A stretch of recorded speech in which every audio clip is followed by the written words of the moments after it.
the Supreme Court handed a major win to big tech companies.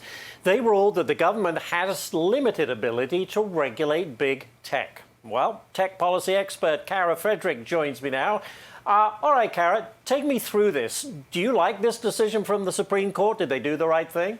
Ash, there are a pair of decisions from the Supreme Court taking place over the past 2 weeks, and I think what can best be described is can kicking when it comes to what they actually decided, because they really didn't decide anything. They failed to resolve the fact that the government was most likely violating the First Amendment in terms of colluding with tech companies to silence the speech of Americans. They didn't resolve that question. They had the opportunity to do that. They didn't do it.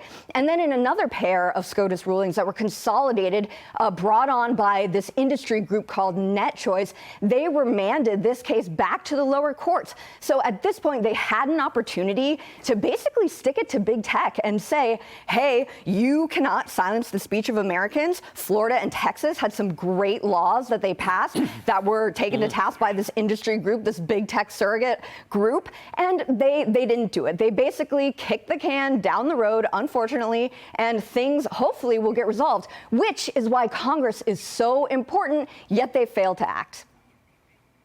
Yeah, you're right. Good case of can kicking. Let's move on. So I want to talk about the Kids Online Safety Act. It's a bill that would limit the ability of social media platforms to recommend content to children involving things like suicide, eating disorders, and alcohol. The bill getting pushback from Republican leaders. What do you think of it?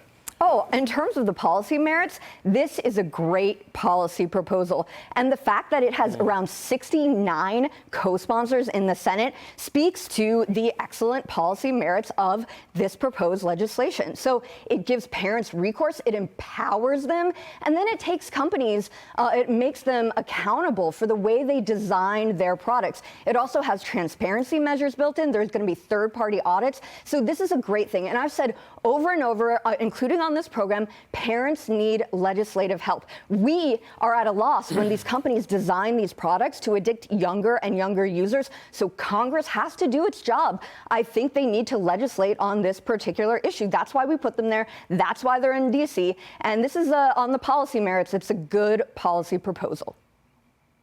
But can it be enforced after the First Amendment decision from the Supreme Court? Is that an issue? So we don't see this as any sort of content moderation or censorship bill. Obviously, you know, the whole ruling long ago that corporations have First Amendment rights too, that we see as, and potentially, you know, putting the First Amendment rights of companies over the First Amendment rights of citizens and a culture of free speech. So I think there are really interesting debates to be had. Again, they should be had in Congress. And because of what the Supreme Court did, it looks like, again, the ball is with Congress. So this Kids Online Safety Act, I think this is the bare minimum. What we do when it comes to children in the analog world is we restrict the things that they have access to and the things that they're privy to. Why is that different in the digital realm? That's a very good point and a good place to leave it. Kara, thank you so much for joining us to talk about the issues. Always interesting. Thank you very much.